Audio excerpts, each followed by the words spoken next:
Everyone who has a baby starts with kind of a blank baby there, don't they? And as parents, we naturally fill that child. We fill them with love and words and activities and experiences and ideas. And 100% of parents do a really good job for those first few years. Then something happens where we start to lose our confidence and we think some expert can come in and do a better job than we can. As we enter 2021 and contemplate new beginnings, we sit down with homeschooling expert Lee Bortons, founder of the homeschooling curriculum company Classical Conversations. We discuss how American public education has declined in the past century, the responsibility of parents educating their children, and how classical education can enrich the lives of America's next generation. This is American Thought Leaders, and I'm Yanya Kellick. Lee Bortons, such a pleasure to have you on American Thought Leaders. Thank you for having me, Jan. I'm so excited to be here. So Lee, you are one of the leaders of, I think, the largest homeschooling organization, certainly in the US, if not the world. And we're at a very interesting time here as we're hitting 2021. We have a situation where a lot of people aren't liking the education that their kids are getting in schools on the one hand, and we have a situation where a lot of parents just simply don't have access to giving their kids that education in schools because some of the schools, at least, are locked down. So a lot of people are coming to look at homeschooling solutions as one of the options. What kind of influx are you getting into the whole homeschooling system? I mean, this is so fascinating to me because typically when you think of homeschooling, you imagine, parents kind of left to fend for themselves with kids, but that's really not the case, and certainly not the parents that work with you. Right. So, one of the things that we do not endorse is something that I call lone schooling. Even homeschoolers for the last 20 years, parents who are picking that as an intentional model, sometimes just plop their student in front of a machine, or they let their high school student do all the work alone in their room. And that is not what we have ever advocated. We believe that home education is almost misnamed. Maybe we should call it global family education, because we feel like if you homeschool well, the entire world is your classroom. And so a lot of people right now are trying to figure out how to bring school home. And we are trying to say to them, great, start there. You have to do what you know, and you know what school is like. But as you go forward, start assessing your children differently. They don't have to be part of what I call the factory model of education, where it's mass education and it's compulsory education. You could actually begin to look at your children as individuals and figure out what's the best educational form for them.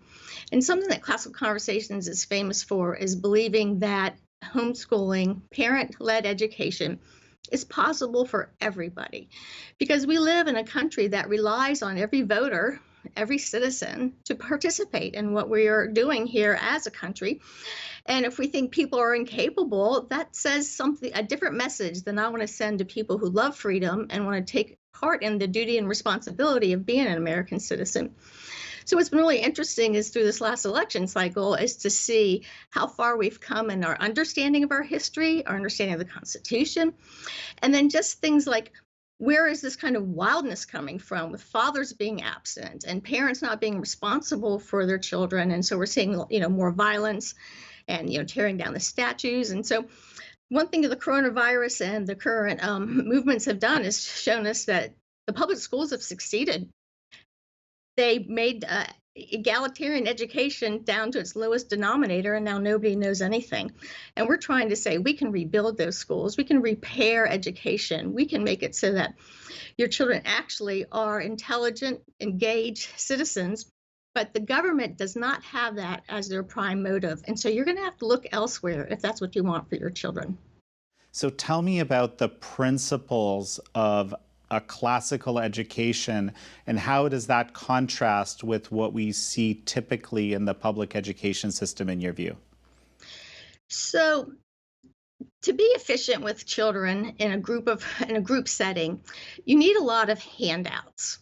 And so the opposite of that is the classical model. Some of you may be old enough in this audience to remember something called a blue book, or your university may have still used it, where at the end of a course you were handed blank paper and asked to just pour out your thoughts on what you had learned that year. That is a very different style of learning than being always given something somebody else pre-digested and is put into small little pieces and is said to you, fill in the blank, or do a multiple choice, or answer this question. Where majority of the information is given to you. Classical education believes in thinking, and we believe that everyone's thoughts are valuable. And so we set up systems of learning where people get together with basic original source documents that they've studied, an opportunity then to discuss them. And our result of that is giving speeches, writing plays, doing blue books, doing things that are holistic to represent what it is that you've learned, rather than just, like we've said in the past, studying for a test or trying to please the teacher. You're actually trying to make sure that you yourself are a competent learner. And this leads to folks that enjoy a lifetime of learning, which is actually, as a parent, your ultimate goal. You want your children learning forever. So that's one thing that's different about classical education, is you start with a blank page. Because, everyone who has a baby starts with kind of a blank baby there, don't they? And as parents, we naturally fill that child. We fill them with love and words and activities and experiences and ideas. And 100% of parents do a really good job for those first few years. Then something happens where we start to lose our confidence, and we think some expert can come in and do a better job than we can.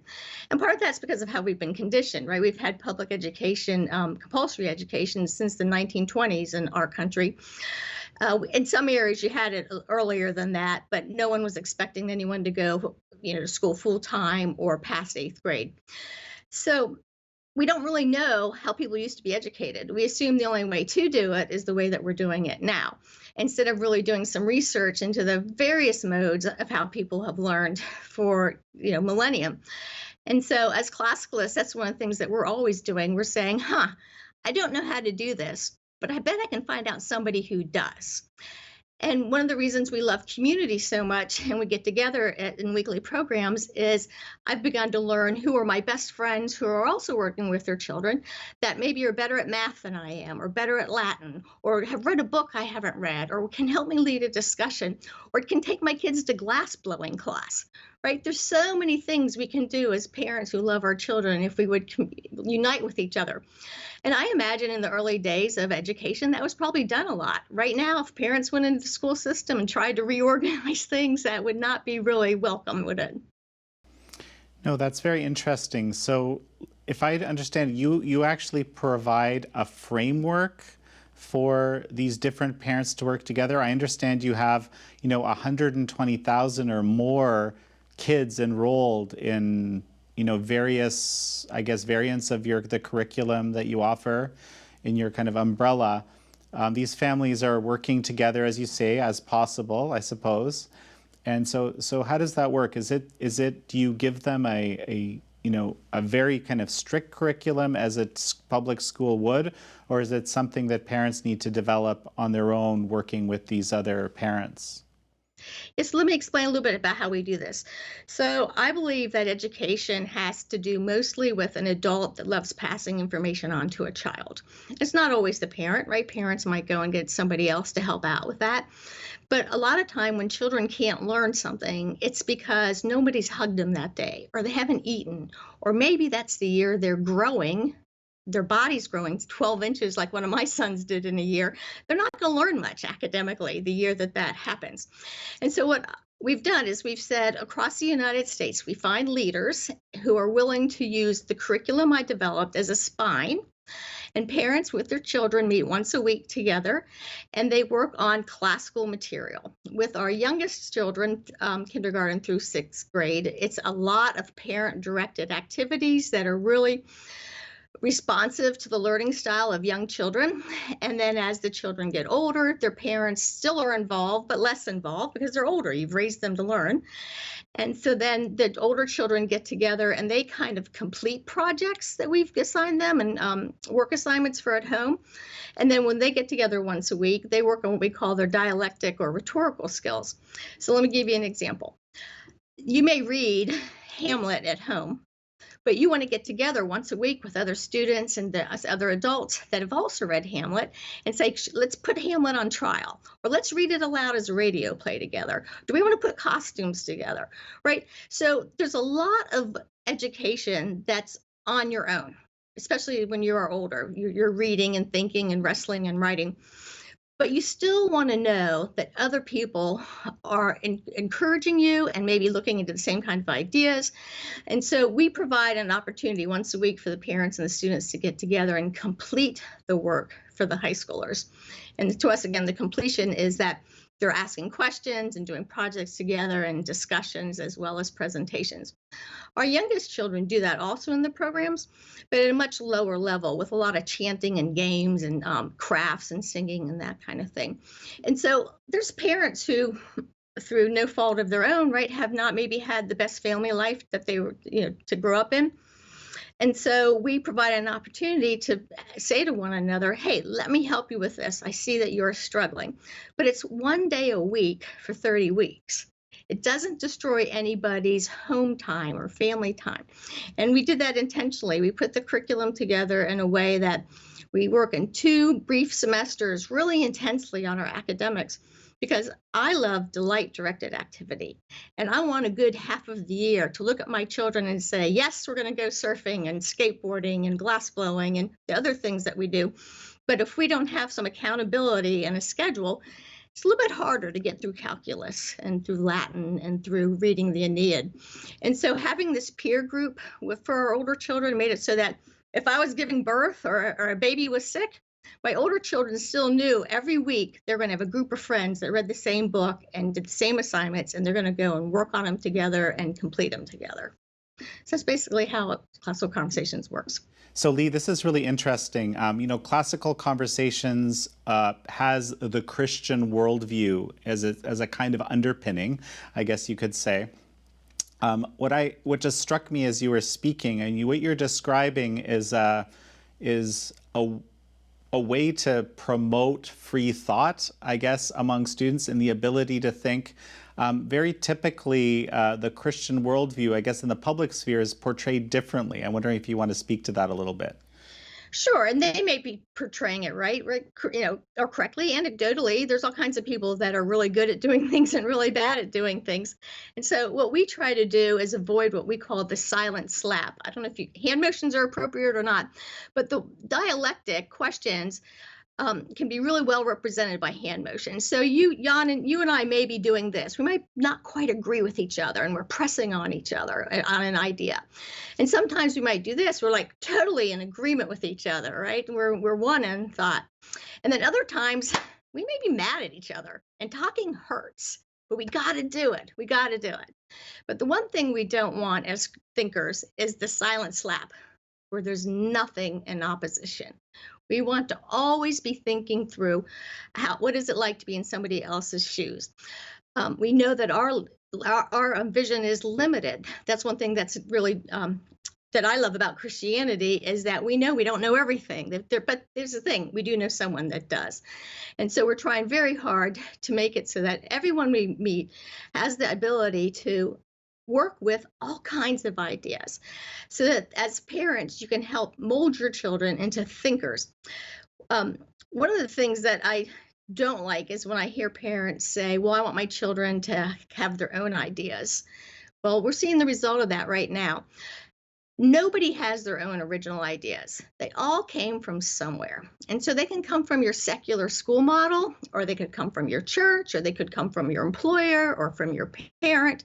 But we as parents have a responsibility to choose which ideas our children are being just exposed to, and then helping them think through, is that a good idea, a bad idea, a true idea, a beautiful idea, a good idea? And so ethos, pathos, and logos are really key to the classical education. Also, you may have a really great idea, but it may not be time to talk to people about it. you may have a really bad idea, and you need to go talk to people to find out why it's such a bad idea. And so we're really just helping them learn how to communicate well with other adults who may or may not disagree with them. And I feel like if the Lord's given my children to me, I have a responsibility that you don't have for them, Jan. I have it. And I'm so grateful for the neighborhood he puts me in because I know those people are going to be helpful and get to know my children. And I'm really grateful for our faith community or some people don't have a faith community. Some of them have more of a fraternal community, right? They might be into sports or arts or things like that. There's so many people around who can love on your children and help you do a better job to raise them and train them without the difficulty of having to go 5 days a week for most of their childhood somewhere else where, yes, there are teachers that love the children, but overall, the system isn't about loving on children. It's more about how do we fund the NEA and the teacher salaries and administrative and the buildings and that kind of thing. And so what I'm like to advocate is all kinds of freedom of education that doesn't require buildings and administrators, because then it becomes much cheaper and is really accessible to a lot of other people. So, this is really interesting, and this is something that has come up in a number of interviews that I've done over the last few years, and also in discussions that I have. And it's this question of, the institution of learning, I guess the school system, but not always, taking over the role of the parent, which was, classically or traditionally the parent's role. And of course, that's tied to the fact that the family has broken down a lot since, the 1920s, which is one of the time periods that you mentioned. I mean, dramatically, in fact. So my two questions are, your thoughts about this question of institutions taking over the role of parents, and secondly, how can parents that maybe are single parents, participate in programs like this? Mm-hmm. So first, I want everyone to understand that I believe very much in the First Amendment and the freedom to assemble. So I am not against institutions. I'm against mandated institutions where the people who are participating in them don't have a lot of say. And so if somebody from a group of churches or somebody from a neighborhood wants to get together a private school, I don't want anybody to think that I'm against that. On the other hand, there's like extremes. Then there's that lone school where the child's all by themselves and has just a machine, or they're doing the work on their own. What I'm trying to advocate is what are the things that we can do that are kind of in between those two extremes. And so for us, it was finding communities of classical educators, other homeschooling parents, and we worked with each other. All my children went through it, so we've been doing it for a really long time. But what people tend to forget in general about education is like let's pick the word college. What's the purpose of education? So college has the same root as colleagues. So my children did go on to colleges after they were finished with our homeschooling, and we didn't pick them by name or by topic or by price. We helped our children pick the universities they would go to by the colleagues they would hang out with. Who's your dean? Who are the professors? Who are the people that are going to mentor you and disciple you? And does that school even do that at all? Or are you just there totally on your own? So we've brought that same kind of attitude down into our homeschool life. We think it's really important for our children to have a lot of colleagues to work with. And you know who needs them more than my children? Me. As the homeschooling parent, I need help. Sure, there's days where I don't want to be with those kids, right? But I don't get to not be with them because I've made this commitment to their education. And so I would say that no matter what your economic situation is, if you're interested in changing your children's educational form, find a friend who agrees with you that lives nearby. And you're going to come up with such better ideas as to what works for your family than I could possibly give you.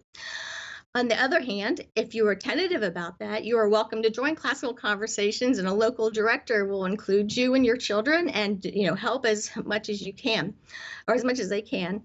And so I like to say that we homeschool with a friend.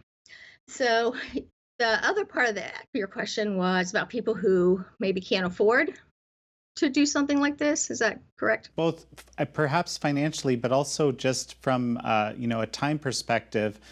Sometimes people have to work very hard to support their families, and it's very difficult to imagine how they would be spending so many hours with their kids a day, even though they might want to do that.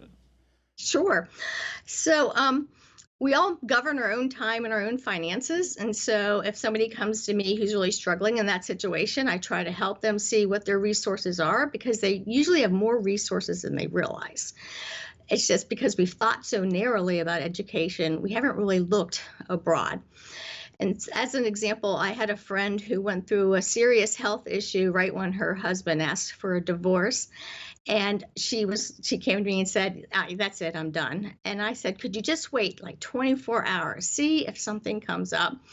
Sure enough, she went home and this gentleman from her church called and said, "I heard what's going on with your life. Can I please homeschool your children with you?" Right? Who knew what kindness could be offered if you just look around? And so I know the other day you talked to Bob Woodson, and he talks a lot about the grassroots communities in the lower income, impoverished areas of the inner cities, and how if you leave those people alone, they will find their own solutions. A grandma may step up and say to the 3 or 4 moms in the area, "For this much money, I'll go ahead and I'll watch the kids and we'll do school." And maybe they'll buy classical conversations curriculum, or maybe she'll make up her own, or maybe she'll just buy 50-cent used books at the library. But somebody will arise and take care of the kids. And you know what? We've had proof of that. During this COVID crisis, a lot of parents made decisions they never thought that they could make or would make. It's much like if you look at refugee camps, which is a horrible example in some ways, when war-torn areas and all those thousands of kids are in, just no running water and various things like that. The mamas always get together and put school systems in. They always figure out a way to manage the children. And so I trust that if you have children, you're going to find a way to raise them as well as you can. So that just if your attitude can maybe change, you might find that there's more solutions than you know of. Also, there's a movement now for more and more private scholarships to go to whether it's homeschoolers or pop-up schools or micro schools or private schools. But we who do have resources, we're the ones that are responsible for helping our neighbor who can't help themselves. And so when the government steps in with the one plan fits all, that makes it really difficult for somebody to be either generous or entrepreneurial and trying to find out a different solution. And so I just want to begin conversations about what are the things that are holding you back economically in the cost of schooling? And then what are the things you can do to overcome that? Especially look around the world. There are so many resources that people can use that don't cost much at all, but it's not what they, think of as school. And so it really requires a paradigm shift in how you think about education. The beauty of it, though, Jan, is this is how parents schooled for thousands and thousands of years in every single culture. And so we have a lot of classical historical examples of the way parents dealt with this. I'd like to hear what you think. Like, what are your biggest criticisms of the education system as it exists now? They're almost limitless. The first thing is they are a single payer system, which conservatives recently and objecting to Obamacare have called single payer healthcare systems, right? That they want to have choices and be able to be a part of their own healthcare decisions. They don't like veterinarian medicine, which is what happens when somebody else makes your healthcare decisions. Well, I would say that's the same thing with education. Somebody else is making the decisions for your family and not you. And so they're usurping the authority of the mother and the father. I have a friend who told me the other day he looks at school kids and wives at work, and he says that means there's like 15 to 20 different adults I have to answer to, even though I'm the father in this family. Because if I want to take my children on a service project or vacation, or there's something new that I want them to learn, I have to go ask permission from so many people in order to just do things with my own children. So that helps to destroy the family when the father starts saying, "Yeah, let somebody else do these things for me." So I object to that. The other one I object to, though, is people will say, "Well, what about poor children? People who won't use, who don't have any other choices." Well, one, they do have other choices if the rest of us step up. But let's say that that's a good argument. I would say it's probably the worst system you could have ever handed them. So here's why.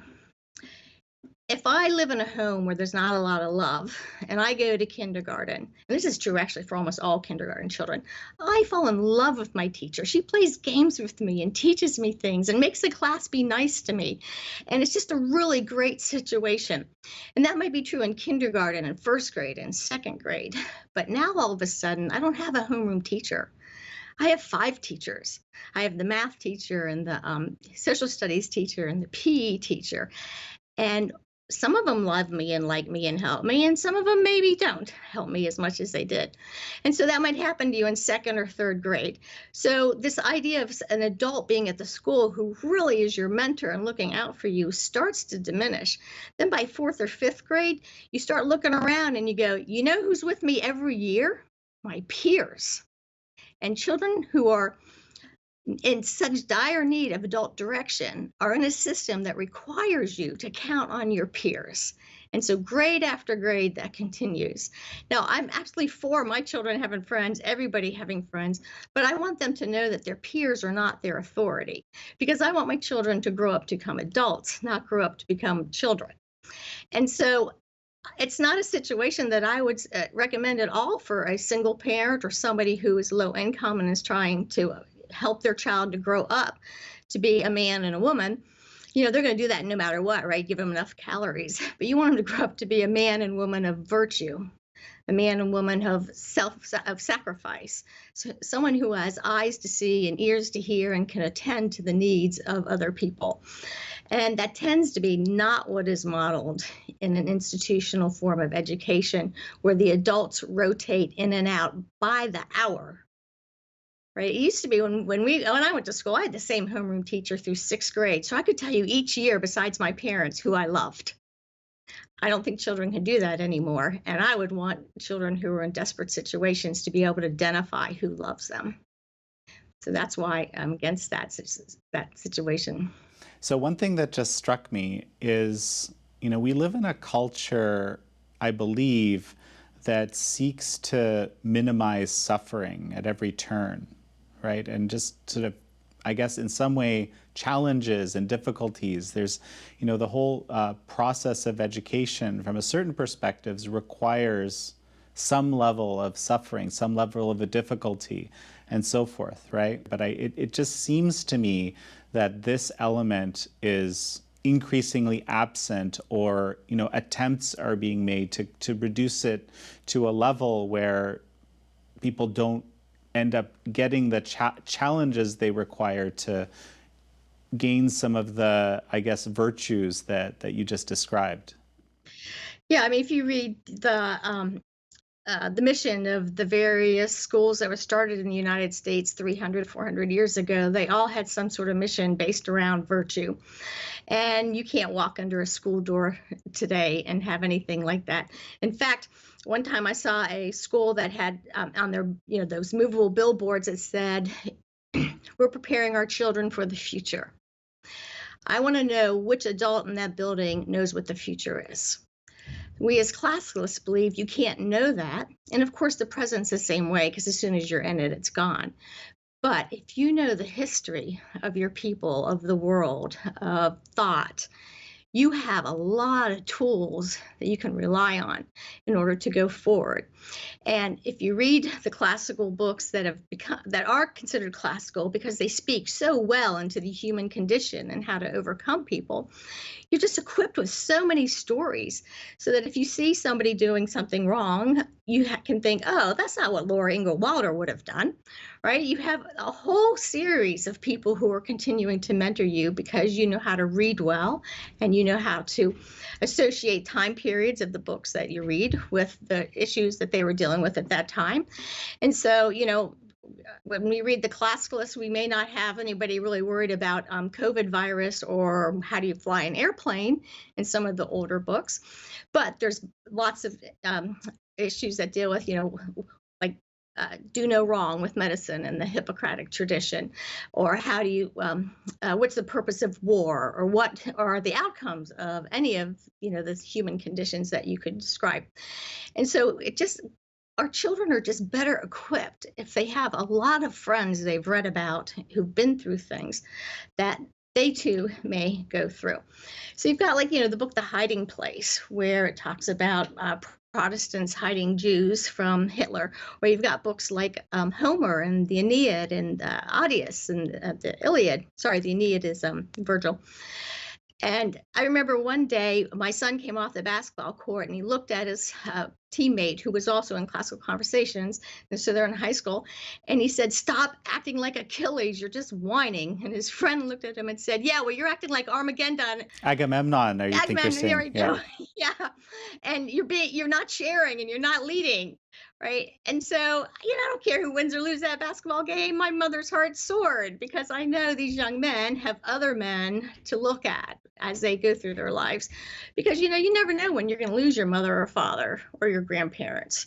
And so they need other resources besides us. And they need living resources as well as, the hated dead white males and modern feminist writers. I mean, they need them all. They need all those ideas in their back pocket when they think about, how do I live my life out? So again, we're not wanting that silent slap, but raising children who just know there's so many things I can rely upon, so many ideas, so many people. That makes an educated person to me. So this is also very interesting. I mean, you're not advocating for isolating kids from the dangerous ideas or something like that. I would say you could accuse me of that for my young children, that they are in the greenhouse of our family, that they need to make sure the deer aren't eating them and stomping on them, right? That you get them to a place of strength. And then you have them try things, right? That's why you have parents who should have wisdom to go, "Yeah, you're not ready for this. And sure, go do that. It's time. You need to get out there and do that." Um, it's difficult because as a parent, and my husband too, we went through public school. And so we had great parents, but we didn't see them wrestle all day long with big ideas. And so we as parents weren't always sure how to be a parent, right? Because we missed, like, for instance, my kids know from an early age how to deal with an insurance phone call when the kitchen floods because they watched mama make them. Right? There's daily living kind of things that you can't protect them from. We have had neighbors, who die, relatives who are in jail, alcoholics, things like that. Sin's everywhere. People have to deal with difficult things all the time. And so the place I would prefer my children who are, say, middle school age, early high school age to deal with these things is with us as a family or by reading a book where we can talk about how it was dealt with. And, that's why coming of age books are so popular in the United States because they help children see other children who were under maybe mom and dad's thumb, and then a situation occurred and mom and dad said, "Yeah, you need to deal with this yourself." And so they can respect that when that happens in their own family. That doesn't mean we don't butt heads with our kids. Absolutely, we do. But that's my sanctification. When my children are mad at me or disobedient or don't want to do what I want them to do, I need to step back and say, "All right, what am I going to learn from this experience so that we can go forward as a family united?" And if you don't struggle, you don't ever ask those questions. And so the beautiful thing is within our family, I've got 4 sons, and they all grew taller than me when they hit about 12, so that I was forced to look up to them because if your mother can't look up to you, who else can? And over those years, as they got taller than me, they didn't always want to hear what I had to say. Right. And so I had to learn myself, how do you live with grown sons? And then, of course, daughters, if you have them. And so these are just like life lessons I didn't get with my family because we weren't together enough to see each other struggle through what makes us adults and what makes us family. We left every morning for the better part of the day. Well, so let me expand a little bit on my question here. How do you deal with questions, or how do you deal with education around, thinkers like Nietzsche, like Karl Marx, like revisionist histories of America and the world? Basically, things which are very different and potentially hostile to, classical approaches, right? Mhm. Yeah, so like Karl Marx, Communist Manifesto is part of our Challenge One ninth grade reading program in economics. We're not afraid of these ideas. Again, we introduce them at the right times as their children are getting older, because, how are they going to fight against those ideas if they don't have a dogma to compare it to, right? So when someone else's dogma comes in and it always sounds right, it's really easy to embrace it. You need to know three or four different versions of how people look at something so that you can maybe be changed and accept it, or maybe say, yeah, I can't agree with you quite yet. So, with the revisionist stuff that's happening, I would say homeschoolers have almost been able to avoid that. That's really been a public school situation. Most homeschoolers don't bring public school books home. They tend to read either homeschooling curriculum or original authors from the past. And so it's not even really prevalent. And this is a problem because then they go to college and they hear a lot of it. And so, one of the things that we're finding out with at least our classical conversation students is they recognize that and they tend to either leave the school pretty quickly, or they tend to pick a major that is more like, engineering or math or harder kind of science, because you get less of that in the curriculum. And then there's a lot of classical schools that you can go to where they respect both sides or many sides to an issue. And so if your child is really interested in a variety of authors, that might be the kind of school or college that you send them with. Because again, you're looking for these colleagues. So I think we've avoided it a lot, actually. So, how do you approach the rise of critical theory, based approaches to education, like, the 1619 project, which has its own robust curriculum that's, been distributed across America, as I understand it, to many schools. And just this particular ideology, this is something we've covered a bit on the show before. A lot of our readers have expressed concern about it. Sure. So, well, let me answer it this way. Classical Conversations actually has a master's program that we're working on where if you homeschool through our curriculum, you can earn your master's while you're homeschooling your children because our curriculum is so rigorous.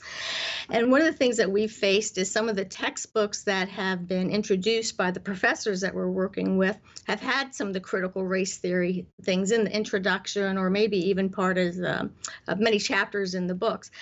And so we look through all our resources really carefully for two things. One, we want to make sure there's a broad perspective, and that's a very narrow perspective. And then two, if a book is written from that perspective, we want our academic audience of parents to not one think we're necessarily promoting it, but to recognize that it's one of many theories that they may hear, and we're not afraid of it. It's just really sad because I look at these kind of books all the time, and they continue to have the same three or four critical theory topics. And I think there are so many ways to criticize a book. You could criticize it as a historian, as a plumber, as a mother, right? As a Christian, as a secularist. There's so many ways to view anything in life. And to think it's all been reduced to gender issues it's just foolishness because there's so many other ways to think about things. And so we try to look for books, even at our master's level, that will provide other worldviews and critical theories. As a Christian, we think that telos is really important. That one of the theories that shapes what we look at as Christians is, where are you going? What's the end game for all of this? And that's totally missing from the books in the colleges today versus that kind of drove our curriculum 400 years ago. Fascinating. Lee, any final thoughts before we finish up? Yes, I just want every single parent to know that they can be equipped to deal really well with their children's education. And then I'm sorry, we have a culture that doesn't do that. And so organizations that are involved with various private schools, church schools, micro schools, homeschoolers, there's a lot of people out there who want to help you. And we, of course, are with classicalconversations.com. We have curriculum, we have training, we have local communities that help you. And I love everyone in the world to be in classicalconversations.com, but more importantly, I would love every person to be free indeed and really lead their family in a way that gives a legacy to what you've done as a mother and father. And so I just ask you to consider doing something that's maybe not the status quo and see what you learn from it. Lee Borton, such a pleasure to have you on. Thank you, Jan. I'm so glad I was able to.